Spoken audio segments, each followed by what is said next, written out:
Up here in a high plateau above the Mojave Desert at the Great Basin intersection. This is pinyon juniper woodland for the most part, but these drier openings are populated by Arctostaphylos, pumpkins, manzanita, and other xeric adapted shrubs.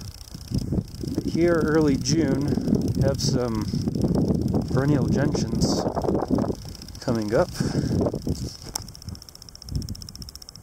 Frisera elbow marginata right here in these barren openings. It's all dust and sand, as you can see.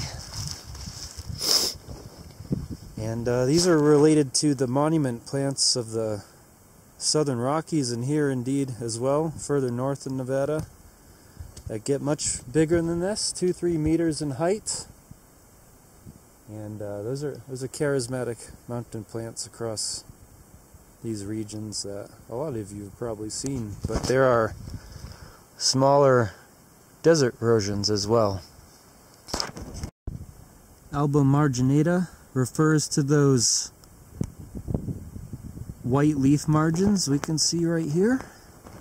So elbow white marginata of the margins. That's a fairly distinctive feature of this lineage. There are the 4 Maris gentian flowers, family that typically has 5 Maris flowers, have 4 Maris parts here, which is also interesting. Common name for these sometimes is green gentian, as you can see by the green flowers. 4 sepals, 4 spotted petals, 4 stamens. Dahlia Searlesii, here, these dry roadsides in the pinyon juniper zone, really thriving and quite impressive to us out here.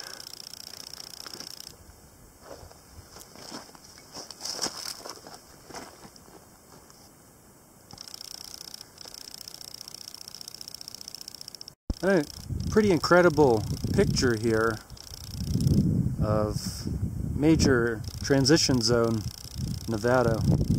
Mojave Desert to the south, a pinyon juniper woodland mixed with chaparral, manzanita, oak, etc., with a prospect to the north into the inner, colder Great Basin ranges and plateaus.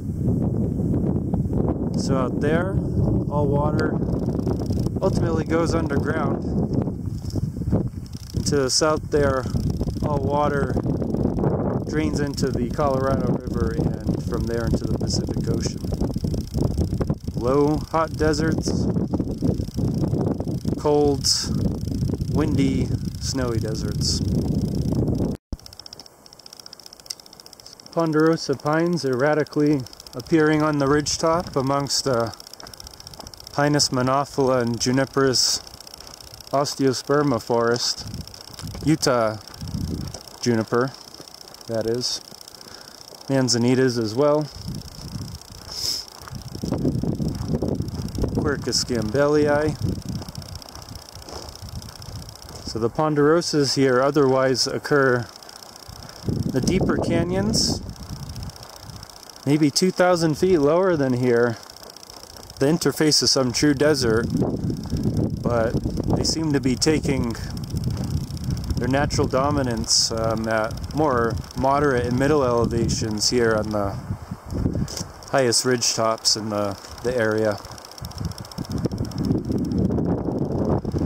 Walking through quite a chaparral land in a recent burn area near the top of this place.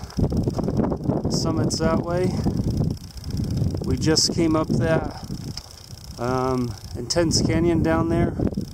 It's brush choked with lots of quercus, lots of pines,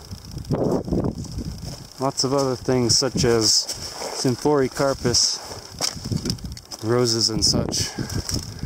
Now, it's fairly open chaparral, and the vegetation's very low to the ground here, meaning it probably hasn't been established as a secondary vegetation all that long. I don't know, what's this take, 5 years for shrubs to recover this? As much after a fire? Totally sure, have to consult a fire ecologist about that, but manzanitas, Arctostaphylos pungens, Quercus gambellii, and even some Cercocarpus montanus here and there is comprising the chaparral up here.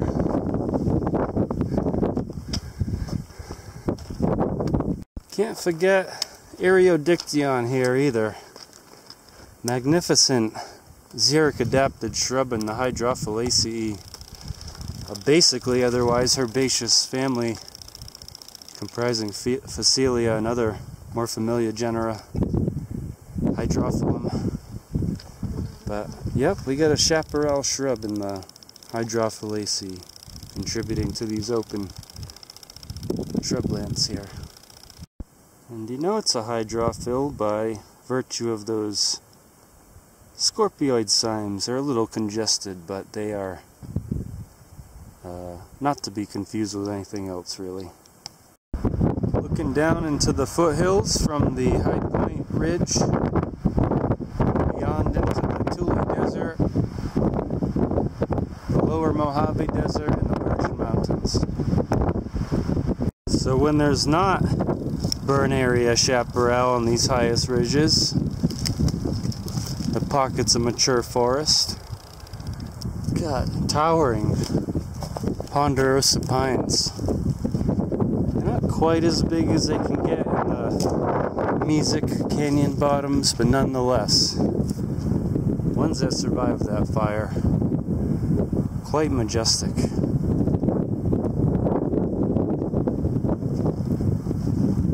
Got open sky and lesser trees to the south, where the brunt of the burn must have been had, because these north faces are lush and dark and don't seem to have been touched at all by whatever fire devastated some of the ridgetops in the southern faces out there. Wow, it's a true forest. Here's the summit of this majestic place. It's a mosaic of pine trees and various xeric adapted shrubs. Artemisia tridentata, super common up here. Symphoricarpus rotundifolius, very common up here. Yeah, mostly an Artemisia stepland right here, but lupinus, it's been super common throughout today, from 6,000 feet up to 7,600 feet here.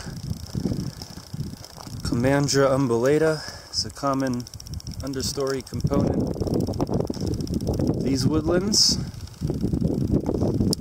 And we cannot, of course, forget Arctostaphylos pungens. Look at this big, beautiful, bushy manzanita right here. Wow. Flowers are just a little past their prime and turning to fruit now. So yeah, that's the apex of this place. There is one population of aspen here, Populus tremuloides. It's really throughout this slope and canyon, but super unique to this area, obviously, if it's the only one. Don't get aspens commonly in this region, especially not commonly at 7,500 feet. And here they are, springing up all of a sudden.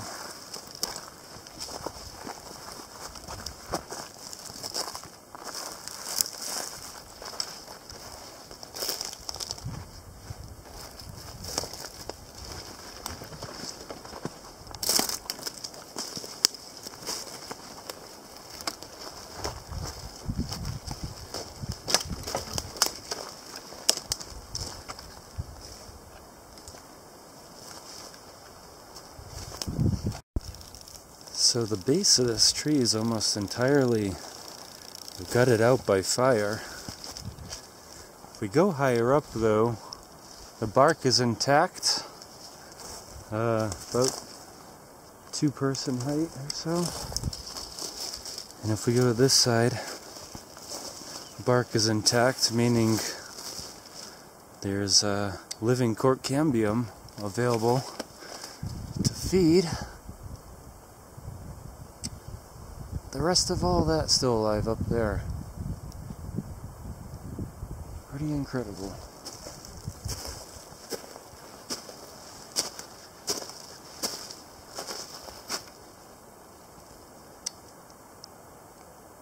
So we saw the dwarf aspens higher up, and now we got these towering beauties right here amidst the ponderosa forest.